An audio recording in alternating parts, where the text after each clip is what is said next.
Loué soit Jésus-Christ pour cette nouvelle vidéo, le fruit de l'esprit. J'aimerais véritablement rendre gloire à Dieu pour toutes ces vidéos qui sont faites, pour votre soutien, pour vos encouragements, pour les nouvelles personnes que Dieu ajoute à cette chaîne. Toutefois, cette chaîne est dédiée directement à notre Seigneur et Sauveur Jésus-Christ, qui mérite toute la gloire, et nous sommes des serviteurs inutiles. Le fruit de l'esprit. J'aimerais véritablement que nous puissions saisir la pensée des Écritures. J'aimerais véritablement que nous puissions saisir l'acte que la doctrine de Christ doit produire dans la vie du chrétien. Le fruit de l'esprit. Le fruit de l'esprit n'est rien d'autre que le caractère de Jésus-Christ. Le fruit de l'esprit exalte les sentiments qui sont en Christ. Le fruit de l'esprit exalte la nature de Dieu dans le chrétien. Les fruits de l'esprit attestent que nous portons les fruits de la sainteté, que nous portons les fruits de Dieu, les fruits de l'esprit.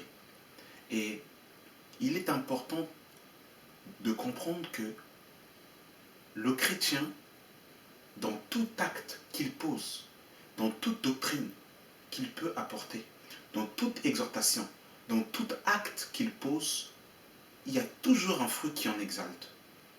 Si par exemple je fais une exhortation sur, je sais pas, je dirais la repentance par exemple, le fruit qu'il doit amener, il doit toujours avoir un fruit de l'esprit qui doit être exalté. Déjà, premièrement, il doit avoir l'amour. C'est-à-dire que si j'apporte une exhortation, un enseignement, mais que je ne suis pas accompagné de l'amour, eh bien même si mon enseignement est biblique, il n'y a aucun fruit. Il faut que dans chaque acte que le chrétien pose, il faut que le fruit de l'esprit soit exalté. Et nous allons voir justement les fruits de l'esprit. Nous sommes dans Galates, oui c'est ça, Galates 5, le verset 22. Il est écrit, mais le fruit de l'esprit, c'est l'amour, la joie, la paix, la patience, la bonté, la bénignité, la fidélité, la douceur, la tempérance. La loi n'est pas contre ces choses. Donc voilà ce qui doit accompagner le chrétien dans sa marche. Voilà ce que le chrétien doit aspirer dans ses prières. Voilà à quoi le chrétien doit soupirer jour et nuit, le fruit de l'esprit. Le fruit de l'esprit est produit non par le chrétien, mais par le Saint-Esprit. C'est le Saint-Esprit qui produit en nous ce fruit, et nous portons tout simplement, en fait ce fruit, mais c'est le Saint-Esprit qui le produit. Et le fruit de l'esprit est développé au niveau de l'âme de l'homme. Quand je parle de l'homme, c'est avec un grand H. Parce que nous savons que selon 1 Thessaloniciens chapitre 5, le verset 23, l'homme est constitué de 3 parties. L'esprit, l'âme et le corps. Lors de la nouvelle naissance, selon 2 Corinthiens chapitre 5, le verset 17, si quelqu'un est en Christ, il est une nouvelle création. Les choses anciennes sont passées. Voici que toutes choses sont devenues nouvelles. Ce qui est nouveau dans l'homme, c'est son esprit nouveau. Le vieil homme est crucifié, le vieil homme est détruit, et notre esprit est recréé selon Dieu dans une justice et une sainteté que produit la vérité. Et le Saint-Esprit, justement, vient se greffer à notre homme nouveau, à cet esprit nouveau qui est en communion avec Dieu et qui peut comprendre la pensée de Dieu. C'est à ce niveau-là que le Saint-Esprit vient se greffer. Mais lors de la nouvelle naissance, notre âme, lui, n'est pas régénérée. Notre âme, lui, n'est pas transformée tout de suite. L'âme, c'est le siège des émotions. L'âme, c'est un peu le disque dur de l'homme. C'est là où repose toute la personnalité. C'est le siège des émotions. Voilà pourquoi ce que Jésus pouvait dire au jardin de Gethsémani, mon âme est triste jusqu'à la mort. L'âme, c'est le siège des émotions de l'homme. Et c'est à ce niveau où Dieu, justement, veut que l'âme produise le fruit de l'esprit.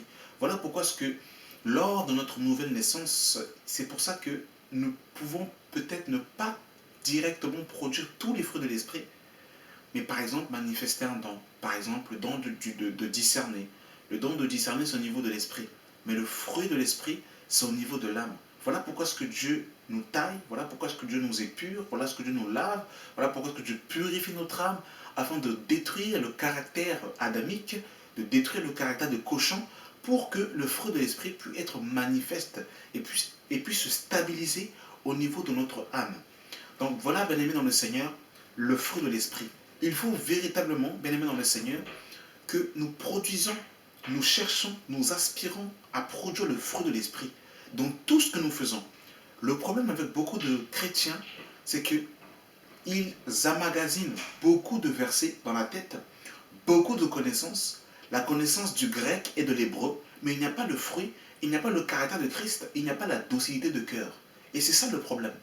Beaucoup de chrétiens sont colériques, beaucoup de chrétiens manquent de douceur, beaucoup de chrétiens ne sont pas dans la joie, beaucoup de chrétiens ne sont pas dans la maîtrise de soi, beaucoup de chrétiens en fait manquent le fruit de l'esprit. Et le fruit de l'esprit, c'est Christ formé en nous. Le fruit de l'esprit, c'est Christ qui prend de la place, Christ qui grandit, et Christ, son caractère, sa nature qui émane de lui en nous. Voilà pourquoi ce que Paul pouvait dire dans Galates chapitre 2, le verset 20, ce n'est plus moi qui vis, c'est Christ qui vit en moi. C'est-à-dire la nature de Christ s'exprime au travers justement la vie du chrétien, le caractère du chrétien. Et c'est ça qu'il faut. Il faut véritablement que nous puissions être posés, bâtis, fondés dans le fruit de l'esprit, le caractère de Jésus-Christ. Beaucoup de chrétiens se séparent. Beaucoup de chrétiens, il y a beaucoup de tensions dans beaucoup de familles chrétiennes parce que le mari et la femme, les deux, ne sont pas fondés dans le caractère de Jésus-Christ, dans le fruit de l'esprit. Quand l'homme dit A, la femme dit B, Z, et jusqu'à Z en fait. Tout l'alphabet est prononcé parce que le fruit en fait n'est pas posé, le fruit n'est pas en fait manifeste, le fruit de l'esprit. Et c'est à cela qu'il faut aspirer, c'est à cela qu'il faut gémir. Quand je ne produis pas le fruit de l'esprit, quand le fruit de l'esprit ne s'émane pas de moi, je dois gémir, je dois crier pour que le fruit de l'esprit émane de moi, le caractère de Jésus-Christ. Et c'est là justement où le bas blesse. C'est quand on voit beaucoup de chrétiens avec beaucoup de connaissances qui enseignent, exhortent, évangélisent, chantent, mais il n'y a pas le fruit de l'esprit, il n'y a pas le caractère de Jésus-Christ. Et ça, c'est un mal qui range. C'est un mal qui range. Il faut que nous puissions justement aspirer à cela. Et je terminerai par un dernier passage. Galates, chapitre 4, le verset 19. Il est écrit « Mes enfants pour qui j'éprouve de nouveau les douleurs de l'enfantement jusqu'à ce que Christ soit formé en vous. » Voyez-vous, maintenant dans le Seigneur, Christ formé en nous.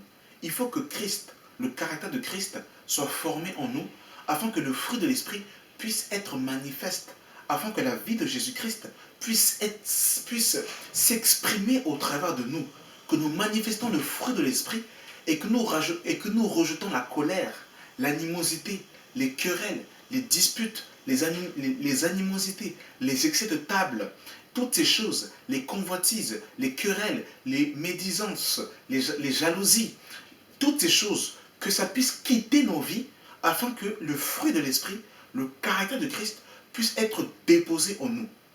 Voilà. C'était une courte vidéo. J'ai voulu véritablement nous exhorter par rapport au fruit de l'esprit, à la vie de Christ. Voilà. Merci d'avoir suivi cette vidéo et que le Dieu et Père de notre Seigneur Jésus-Christ soit votre partage. Amen.